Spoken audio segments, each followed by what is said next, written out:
Lofts it over the middle. Lazard leaping grab. Touchdown, Green Bay. Another great catch by Lazard. Going to the end zone over the shoulder. Catch. Alan Lazard. After a breakout moment early in 2019, Alan Lazard was a big feature in the Packers offense. He'd finished with 35 catches on the year. Before next year, he's here with us on NFL Now, the Packers' 2019 second leading receiver, joining us from the studio here in Culver City. Alan, thanks for coming on, man. For you personally, how different is this offseason from last offseason? It's a completely different change. You know, last season, going to the offseason, I didn't really know if I had a job or not. And kind of after this season, there's a lot more comfortability and reassurance of, you know, what I got to do going into the next season to go out there and prove myself again. And Alan, how big is that, right? Because you literally don't know what your future is going to be like. And then around week 5 and 6, things changed altogether. How much was that change just in this season? Oh, so much has changed, man. You know, obviously the social media standpoint, but just, you know, learning the game and just having a way more comfortability and knowledge of this game. Just to be able to go out there and to be able to execute at a lot higher rate and a lot more comfortable rate. And so you got year 2 of Matt LaFleur. You guys had so much success, 13-3 in the regular season. What are you expecting to change, or what do you think is going to stay the same? I expect us, you know, kind of keep building off of last year. You know, this is our first year under Coach LaFleur. You know, Aaron's obviously had his offense and everything. So just that first year of really building a foundation and knowledge of the system and everything, and really getting comfortable. You know, we're making adjustments week to week, really trying to feel each other out, feel out what plays we like, what plays the coaches like. And I think next year we'll have a way better understanding and knowledge of that going into the season, and have a lot more set-based core plays. Alan, when us on the outside talk about quarterbacks, especially when it's a Tom Brady or an Aaron Rodgers, there's always this discussion of trust. You know, does he trust this receiver? Does he trust that guy? From the inside, how do you receive that conversation about trust? You know, really is just going to work every single day, just working hard, busting my ass every single play in practice. Just going out there and make sure I'm selling out, because that way on Sundays he knows I'm going to be able to do the same and he can be able to trust me.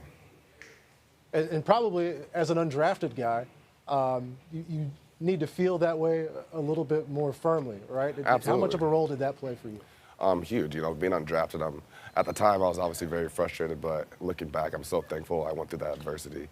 Just being able to kind of get knocked down on my hands and knees and kind of just work my way up and to kind of fight for whatever I have right now. And during that process of working your way up and fighting, you're working alongside a guy like Devontae Adams and all he's been able to accomplish. What's his role been in your career? He's been a huge leader in our room, you know, our team in general. But for me personally, you know, just being able to watch and work with him every single day just taught me so much. And really, it hasn't been verbal. It's just really just watching him, watching how he's able to run routes, how he's able to adjust quick off the DB's reactions, and then ultimately just go and make him plays when he needs to the most. Alan, coming up here next week, a lot of guys' entire futures are going to hinge on one workout, whether that's fair or not. What's your advice to these guys who may have that, you know, 5 seconds of their life determine how good of a football player they are? Yeah, you got to realize, you know, whether you're at the combine or not, it doesn't matter where you end up on draft day. It matters about what you do once you get there. So whether you're a tryout, you know, your first-round draft pick, 7th round, doesn't matter. You know, it's all about putting work in once you get there and having results. In terms of results, man, putting you on the spot, what's your prediction for you guys coming up next year in 2020? Super Bowl or bust. That's all you can look forward to. That's all I can hope for. That's the Green Bay Packers standard. As a person who asked the question, you're going to win the Super Bowl. Alan, congratulations on your success, man. Thank you. Good luck for you in 2020. Thanks for coming on. Thanks for having me. I can see it in each and every one of y'all eyes, man, that y'all ready to go to war. Everybody be a star tonight. Let's go. Stand up. Come on, let's put points on this board, man. Going to the end zone over the shoulder. Catch Alan Lazard. It's all gas, no break. Rodgers under pressure. Lofts it right side. Jimmy Graham. Touchdown. You already know. What I do? Quick toss left side. Got his man first down. It is MVS. No one will catch him. Touchdown Green Bay. You're back. Appreciate it. You're back. Hey, bring it Back on 3. 1, 2, 3. 13 14-3 and 1 game away from the big game with a first-year head coach. All in all, a pretty good year for the Green Bay Packers, and what a year it was for Alan Lazard, who didn't make the team out of training camp, then ended up playing a hugely important role. Have you had a chance to reflect on just how big this year was for you? I kind of just did watching that stuff, just like be able to see the other side of the camera and everything. But yeah, just being able to kind of reflect and realize how crazy this past year has been. It really has been. I mean, Week 6 Lions game felt like a little bit of a coming out party for you. It was your first chance to make a real big impact in a game, your first touchdown. Do you remember what it was like?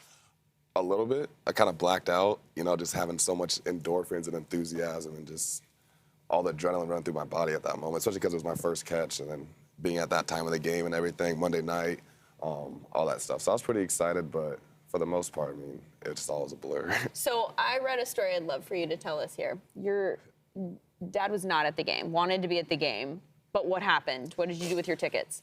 I ended up giving away to teammates because they asked me earlier, and my dad hit me up on Thursday, hey, I'm coming. I'm like, you got to tell me before that you're coming to the game, and there's just a miscommunication. Did you know going in this was going to be a big game for you, or were you? I mean, no. Okay. I mean, at that point, I was just really playing special teams. So he's rewinding things that you're doing on special teams. Yes. That's how he watches football, though, is that ever since I was little and DVRs came out, he never watches a game straight. It's always every play he has to rewind and watch this and watch every position. But then that's problematic because then your phone can start blowing up. And then you're 2 hours behind. Which is essentially what happened to him. Yes. He found out about your big catch. From my brother texting him and other people blowing up his phone and stuff. And they were like, that was third quarter, I think, and he got that text or when he was watching the second quarter, so. Oh, how fun that must have been for them. So outside looking in, I would be crazy intimidated to walk into a team that had Aaron Rodgers as my quarterback and playing your position.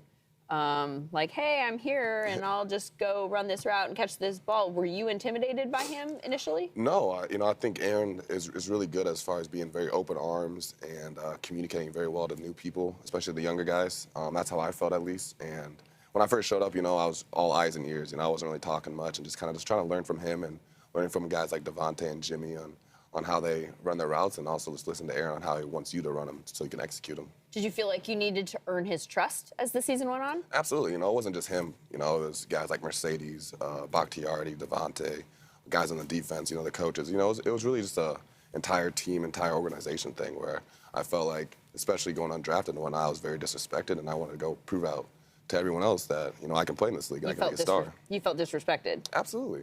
Absolutely. Because 32 teams passed on me, and I felt like, especially the college career that I had and the production that I put out there on film. The all-time leading receiver at Iowa State. Yep.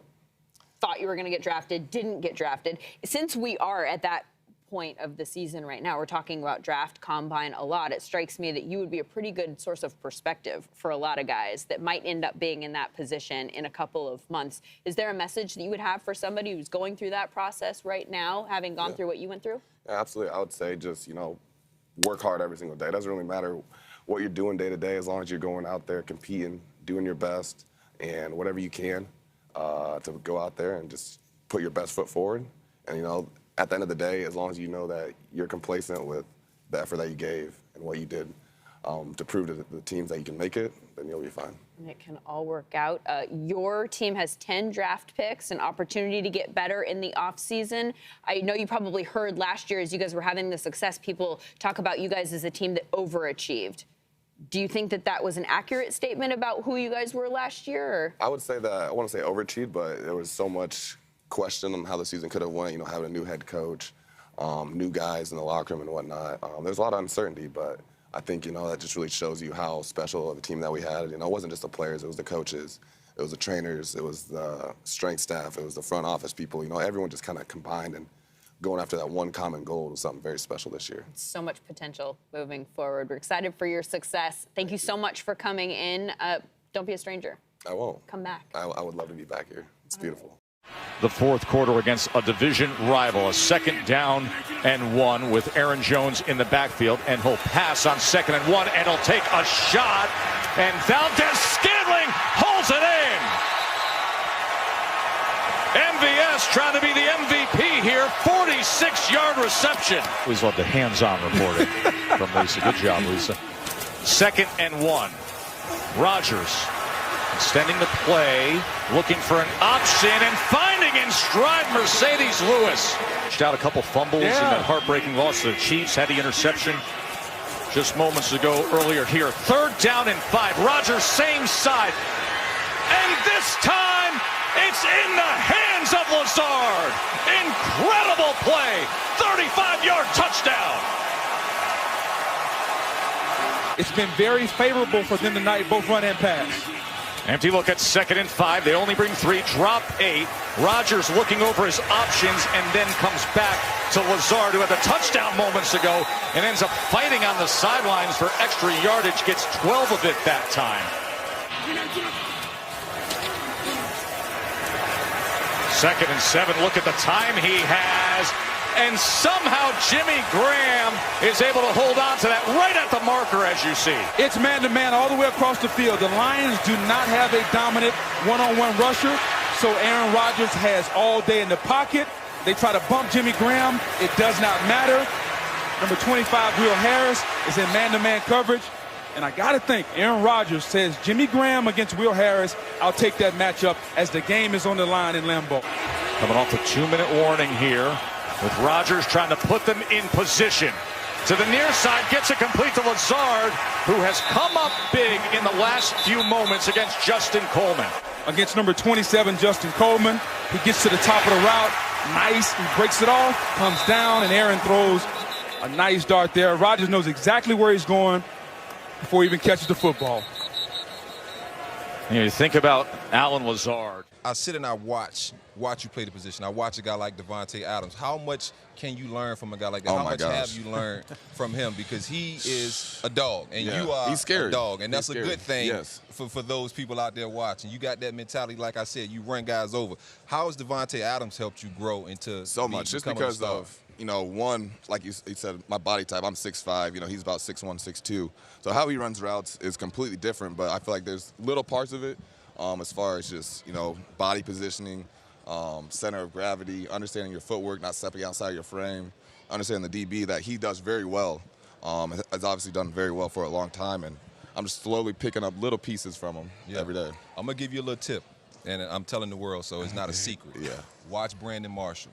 He was one of the hardest guys I had to press. Absolutely. T.O., Randy, everybody, because the way he used his hands, he used his size. And as big as you are, I just stood up with you. As big as he is, Brandon Marshall would put his hands on you. He would invite the jam, put his hands on you, and almost jam you and throw you out the way. It's almost easier with his pressures because, then you know where they're going to be. Absolutely. Then you got to move them around and kind of make up the route from there. All right, Alan Lazard enjoying the Miami sunshine, getting a break from the cold in Green Bay. Yes. But you'll be back there soon enough this offseason, getting ready for next year. Best of luck to you. Continued success. Thanks for coming to hang out. Thank you. And we will see you down the line, all right? I appreciate you guys having me here. Thanks, man. Go Pack, go.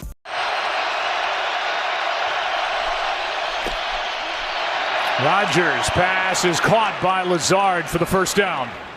We haven't seen that yet. He's not on the field.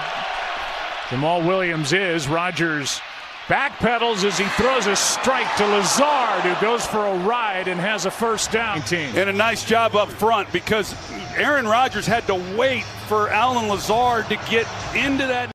The dictionary defines goon as a man hired to terrorize or eliminate opponents. Coincidentally enough, the Packers have a personnel grouping called 11 Goon. 11, one running back and one tight end. Goon, that would be Alan Lazard. And he earned the title for plays like this. First of all, note the big-time collision right in the hole. Then Allen gets his feet going and does not stop until he drives that Detroit Lions 7 or 8 yards off the line of scrimmage. Now, you don't get a personnel grouping named in your honor by doing something once in a while. Getting after people and knocking the snot out of them is business as usual for Alan Lazard. Look at this. This is a wide receiver who hits like a linebacker.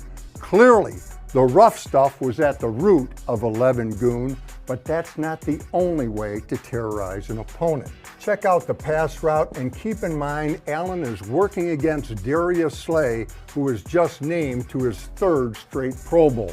Watch Allen. He sells the corner and he gets Slay to open his hips in that direction, and it is over. Allen is back to the post. Slay is totally turned around. Beautiful route, beautiful throw, beautiful catch. Allen Lazard, the goon in 11 goon, and darn proud of it. But it's just about the grittiness, the hard work, the dirtiness that we're going to provide as a wide receiver group to go out there and execute whatever we got to do to get a positive play. Lazard leaping grab, touchdown, Green Bay on the post. Allen Lazard, 28-yard touchdown reception.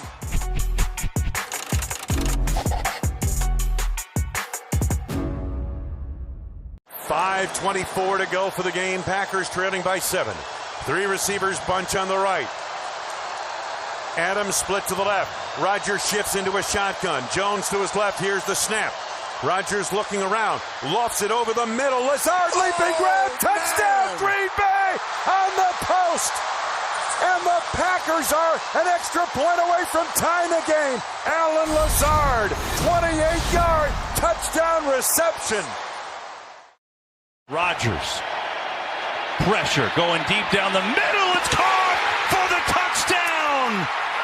A look, and so why don't we? Lazard 13 to the outside, gets the move to the out, and then comes back inside, and he puts it up there. Now the key is, does he complete the process of the catch into the end zone? I say yes. The ball's hitting the ground, but he's got his arm crooked around it, and you're allowed to do that if you're maintaining control. Do we see if this ball comes loose or not?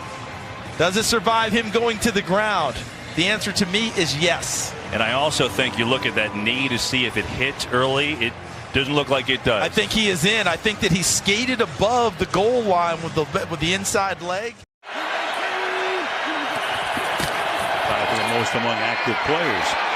Lazard, Allen Lazard, his first carry of the night, and the wide receiver comes around from the outside spot and is tackled by Tart. What he's wanted to do is try and stop this run game, and how do you stop it? You go right around it. So let's give Matt LaFleur a little credit against his buddy Robert Saleh on that one. Take advantage of the fact that they are amped up here. This clock runs out, you're not completely safe, and feel comfortable against 99% of teams. This will be over, but not right now. Nice throw and slash to the 22 for Lazard. Game plan for Matt and Aaron this week. It should be noted you saw Brian Bulaga is in there after having leaving the game last week with an injury. Jones down the field, a diving catch is made by Allen Lazard. Well, we just talked about it. Attacking downfield, they were sick of being passive, and it's a clear catch from the Iowa State Cyclone, Lazard. And this is a guy that Aaron Rodgers has developed a trust with in the meeting room, on the practice field, then he takes it to the game field.